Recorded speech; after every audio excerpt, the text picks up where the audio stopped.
kreativitas yang kalaupun itu dengan kreativitas itu aneh gitu. Nah itu yang mesti kita rombak secara total. Termasuk satu hal ini yang disebut sebagai bisnis itu juga bisa bisnis kecil, bisnis yang ya sehari-hari untuk survive, atau sesuatu yang memang bisa memberikan satu lompatan, bisa membuat satu kondisi yang disebut sebagai tipping point, sehingga bisa mengubah arah suatu kota, tidak sekedar arah satu dua perusahaan. Kenapa saya ngomong seperti ini? Apakah karena kita sudah nggak begitu? Setiap perusahaan pasti punya masalah. Semakin tinggi cita-cita, masalahnya makin gede. Alhamdulillah, kamu punya masalah gede karena punya cita-cita yang gede. Anda bisa nggak punya masalah? Bisa. Nggak usah mikirin kreatif ekonomi, udah selesai. Di rumah aja nonton perkembangan kasus Ariel, selamat aja. Tapi Anda tahu akhirnya kasus Ariel Putih nggak ada gunanya sebetulnya, kecuali ada video yang baru. Nah, kalau ya ini ya, artinya saya ngomong begini sebetulnya udah capek nih, mengingatkan bahwa kita punya satu organ yang namanya otak, yang itu luar biasa sekali. Kenapa saya katakan itu? Karena otak yang sama yang saya pakai sekarang ini, mungkin 10 tahun yang lalu, ini otak yang untuk mengeja angka 10 juta aja udah susah, setengah mati. Ini otak yang sama yang mengerjakan satu proyek yang akhirnya bisa menghasilkan pendapatan sampai 2 miliar, itu bukan otak yang beda.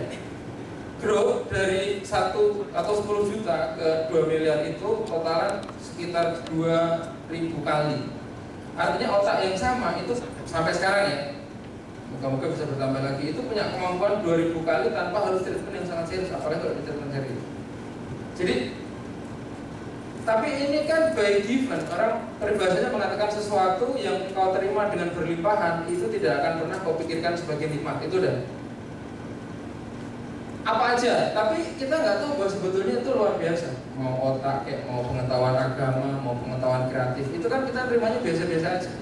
Pendidikan secara perjuangan bangsa itu isinya adalah tanggal-tanggal, guru ditangkap tanggal sekian, guru update status tanggal sekian, gitu-gitu. Tapi Anda tahu nggak kalau Robert Walter Monginsidi itu waktu ditembak itu umurnya masih 24 tahun. Itu umur yang masih kecil ya. Dan yang menarik adalah bahwa Robert Walter Monginsidi itu kan disidang, dianggap oleh penjajah bersalah. Dan ketika mau ditembak, pagi itu sebelum mau ditembak itu dia datang keluar dari ruang penjaranya, dikawal orang, ditutupin itu kain, dia bilang nggak mau. Terus dia salamin semua orang itu yang company itu, silakan menjalankan tugas, saya tahu ini kewajiban, saya tidak akan dendam sama Anda, saya ikhlas menjalani ini. Itu semua orang disalamin yang mau nembakin dia. Habis itu dia jalan ke situ, ya udah. Tapi kita bisa nggak bayangin itu bacaan apa yang dibaca Robert Walter Monginsidi, pelajaran apa yang dia bisa terima sehingga dia bisa memaafkan orang yang menembak dia, yang menghukumi dia, padahal itu semuanya itu penjajah. Itu orang Indonesia aja secara filsafat levelnya tinggi seperti itu, tapi itu nggak ada di buku PSBB sampai cover belakang, nggak ada.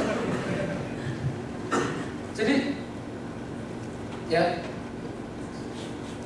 nah ini kalau kita ngomong Jogja ya, kalau bicara individual achievement itu including trending topic di Twitter itu banyak.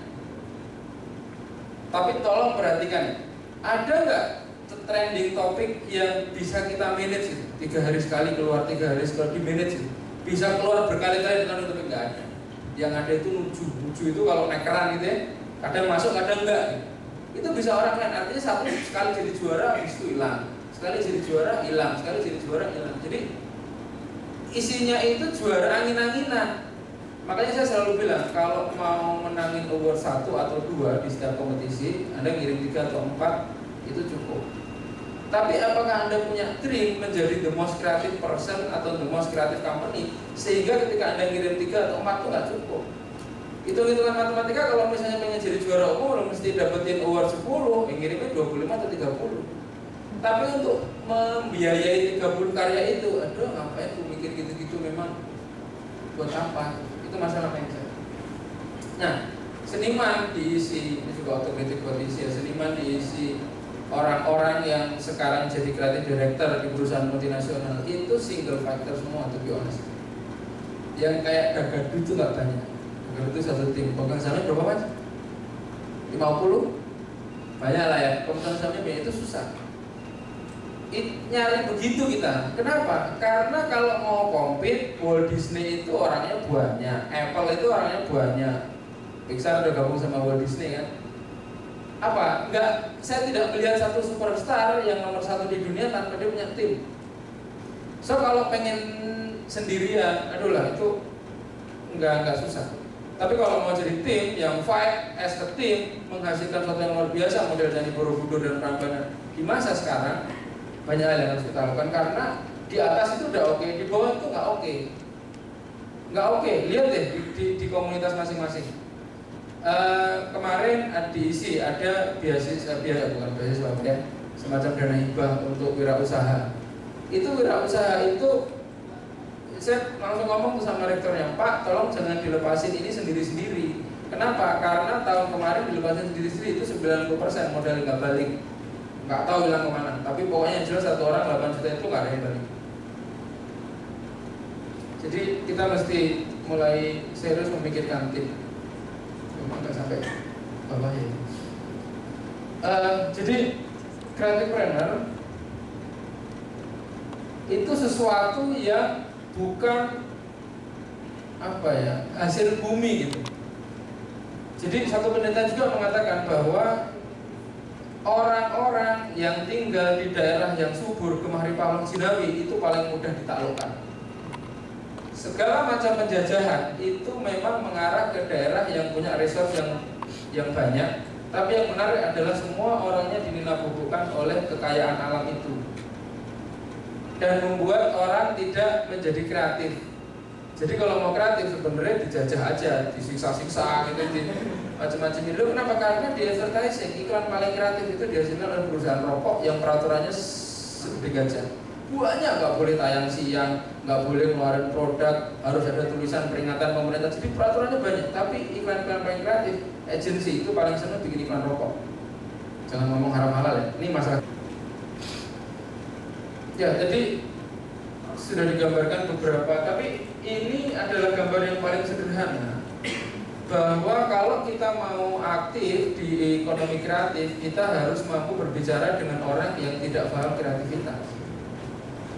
Ngomong sama pegawai bank, itu kayak ngomong sama nggak tahu saya. Artinya saya pernah beberapa kali ngomong dan akhirnya saya putuskan bahwa saya tidak akan pernah datang lagi ke kantor bank itu kecuali Anda mau datang ke saya nawarin sebututing kalau bahasa Sundanya. Jadi kenapa? Karena dijelasin juga nggak bisa. Pak, ini kan karya itu pasti nggak bisa.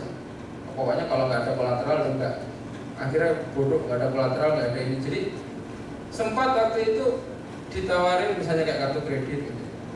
Ditanyain pekerjaannya apa ini apa segala macam. Akhirnya beberapa kali kebetulan alhamdulillah mas waktu berjalan gitu. Akhirnya setiap orang menawarin kartu kredit saya bilang enggak, saya kartu kredit enggak pakai, dosa riba. Akhirnya ngomongnya jadi keras-keras gitu.